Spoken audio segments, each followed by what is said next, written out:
Се враќаме на темите од политиката и дипломатијата. Како што најави колегата Чаловски, разговарам со амбасадорот Огнен Малески за она што се случува со нашиот спор со Бугарија, дипломатските односи и притисоци и можности за решавање на спорот. Добро утро, добре дојдовте во студиото на Утрински брифинг. Добро утро и добро ве најдов. Стейт Департментот, нивните извештаи се доста актуелни деновиве, па освен извештајот кој го добивме ние, извештај доби и нашиот сосед Бугарија. Тие побара Бугарија да го признае македонското малцинство во таа држава. Исто така од Бугарија со многу остри тонови одговорија на ваквиот извештај. Што значи ова, како може да ги толкуваме овие ноти? Се работи за стандарден извештај, на дипломатите ни е познат. Мислам дека е веќе 45 извештај во кои ја нотираат состојбата со човековите права во сите земји членки на Обединетите нации, така што и Бугарија е опфатена со овој вид на известување.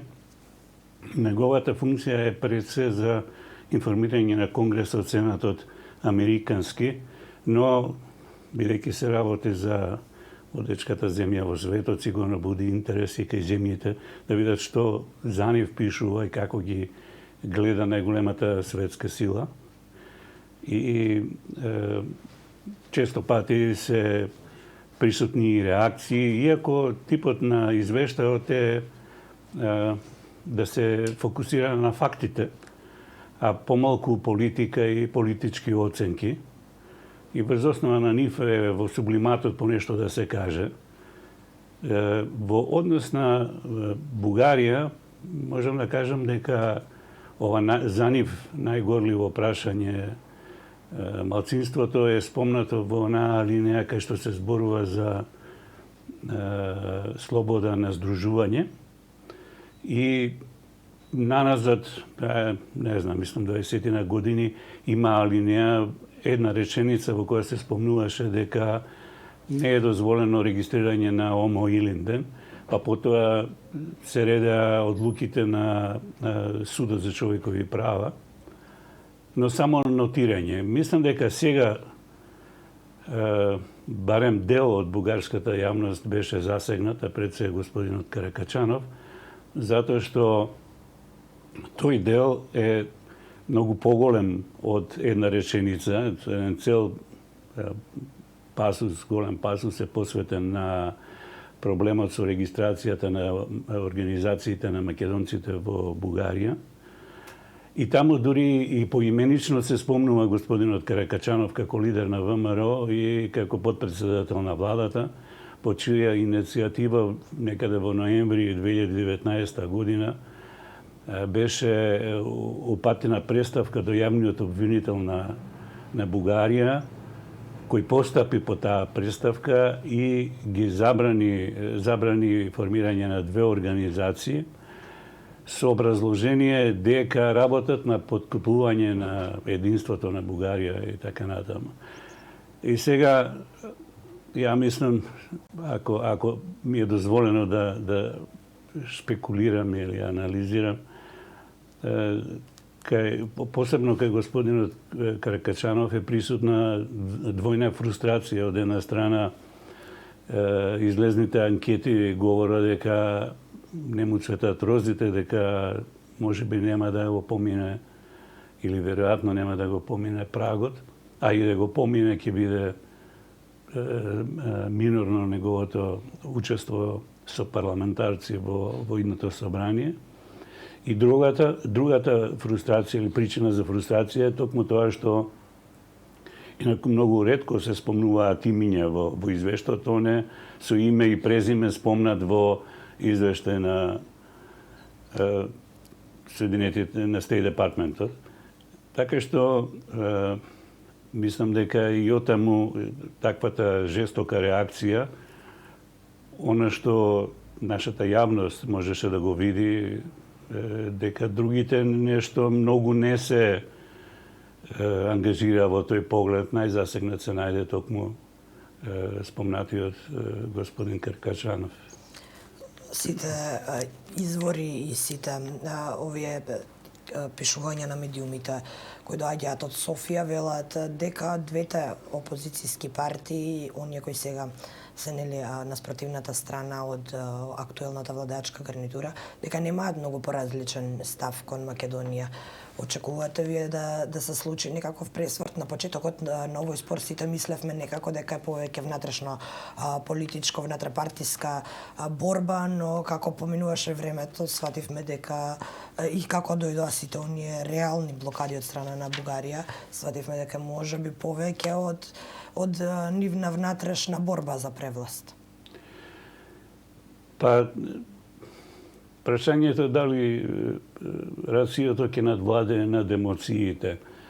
А очекувам обично така во периодот кога започнува мандат на нова влада, се отвара многу повеќе простор за рационални и флексибилни решенија, а како се приближува крајот на мандатот и подготовки за избори, тогаш реториката се вжештува. Тоа е матрица една позната, не е тоа се случувало и тука кај нас, да не заборавиме. Така што ја не мислам дека Бугарија ќе направи салто мортале и дека ден после изборите ќе се променат работите и не знам, ќе смени својата политика градена последниве 60 години, а може и подолго, збориме за овој современиот период. Така што не го гледам тука логичниот одговор. Прашањето е дали во 21. век со познатите тенденции на глобален план и потребата во тој контекст потребата од проширување на унијата, дали Бугарија ќе се определи да го кочи тој процес, ќе има еден став кој ќе биде не само во однос на негативен во однос на Република Северна Македонија, туку воопшто кон регионот и кон Европската унија, или ќе води една политика која ќе биде проевропска, прозападна, продемократска и ќе овозможи во една друга атмосфера нашите две земји да бараат решение за проблемот. Амбасадоре, постојано зборуваме дека процесите се решаваат, вие како што велите, ако надвладее разумот, стандардната реплика е ако има политичка волја. Но за огромен дел од работите гледаме дека нема политичка волја, барем од другата страна, од бугарската страна, нема политичка волја да се признае македонското малцинство и нема политичка волја да се одблокира нашата држава, доколку не се прифатат сите тие, ќе се согласиме, мислам, сите небулозни барања, па моето прашање што можат да направат Брисел и Вашингтон? Кои се дипломатските методи со кои што може да се пристапи или ќе кажам да се изврши притисок врз Бугарија за да попушти малку во сите овие спорови? Па вообичаените методи се, мислам дека и веќе применети. Мислам дека тоа што секогаш во првата фаза се одбегнува јавноста, мислам дека во директните контакти се пренесува ставот. Имавме и јавни изјави на Стейт Департментот на високи функционери во кои апелира до бугарската влада да го промени својот став. А до каде ќе оди, тоа е веќе едно покомплексно прашање и тука други фактори секако се земаат предвид. И не знам до каде и колку далеку ќе оди унијата, која и самата е во некој процес на превирање. Сега гледате внатре во рамките на Европскиот парламент, излегувањето на дел од партиите, од групацијата на народни партии, формирање на нови десни партии со евроскептичен поглед и поинакви погледи кон проширувањето на Европската унија. Така да живееме во едно турбулентно време и не знам до каде ќе иде тој притисок, но ќе се вратиме на таа политичка волја, затоа што без неа ништо нема да се реши. Со тоа што треба и другата страна да свати дека од тој процес има некоја добивка. Ние сме имале овакви горе-доле состојби во односите, во кои сме имали и заладување, и затоплување, и така натаму. И не е ништо ново ова сега што се случува. Мислам дека клучното е да разбере Бугарија дека само со како да кажем, со една поддршка искрена од нивна страна во процесот на преговарање и приближување на Македонија и конечно вклучување во Европската унија, може да се отворат перспективи за решавање на некои деликатни прашања, кои тие ги сметаат за важни за нив. Инаку со уцени и притисоци и блокади, мислам дека уште повеќе се крева летвичката и многу потешко ќе биде било што да се реши. Гледате каква е реакцијата на македонската јавност, па и на македонските политичари.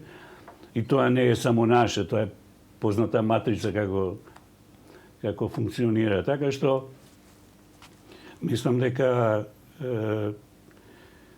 има простор, не го достигнавме тоа дно, односите не се замрзнати, има простор за диалог и отамо е и таа блага доза на оптимизам дека може после изборите таа нова влада, ќе видиме која ќе биде, како ќе биде составот, да пристапи кон одблокирање на овој процес. Би сакала да ве прашам конкретно за Европската унија. Унијата е една многу комплексно врзана, со комплексно врзани институции. Веќе знаеме дека и сите и преговорите и влезот во унијата, сето тоа е премногу тешко затоа што треба да се поминат многу инстанци, но дали ви изгледа како кога ќе влезе одредена држава и ќе стане веќе членка на унијата, дали забележувате дека и се остава простор да делува, па веќе кажам, многу самоволно и спротивно на ставот на унијата? За жал, механизмите се такви, оставено е све на клучните решенија да ги носи Советот, во кое политичко тело, каде што се шефовите на државите или владите на Европската унија. И во тој поглед имаме вакви ситуации, се разбира, нас најмногу не боли во поглед на нас, македонското, така наречено македонско прашање. Не гледам дека било што е поместено и мислам дека тоа е последното нешто од кое европските политичари ќе се откажат. Особено земјите кои се помалку моќни и влијателни во Европската унија, бидејќи тоа им е последниот механизам за одбрана за она што го сметаат за национален интерес. Инаку се сеќавате дека постојат сериозни иницијативи за реформи во Европската унија, се размислува за поведување на други механизми, на мнозинско гласање, на избегнување на блокади по вакви слични прашања. Меѓутоа не е нешто далеку одминато и мислам дека ќе помине време дека ако воопшто и се решат. Токму тоа сакам да ве прашам, се размислували за нови механизми ако го земеме предвид самоволието на одредени држави и ако земеме предвид дека ваквото постапување на одредени земји членки може да предизвика и домино ефект со оглед на фактот дека голем дел од Балканот не е интегриран во Унијата и дека секоја наредна држава која од Балканот која ќе станува членка се очекува да го блокира својот сосед. Сите знаеме дека практично нема држава на Балканот која нема билатерален спор. Во право сте. Но не гледам простор. Како што реков, иницијативите ни се познати, многу think tankoви сериозни подготвија документи во кои се предлагаат такви некои решенија. Дел од влијателните земји, а пред се Германија, размислува во таа насока, сондира терен, бара поддршка и така натаму. Има и друга една група на земји како да кажем, проевропски, кои сакаат зајакнување на улогата на Европската Унија и избегнување на вакви блокади. Меѓутоа, за да се донесе такво решение во овој момент, значи било какво решение, треба согласност на сите, а таква согласност очигледно нема. Господин Малески, ви благодарам што бевте дел од денешниот утренски брифинг. Фала ви и вам.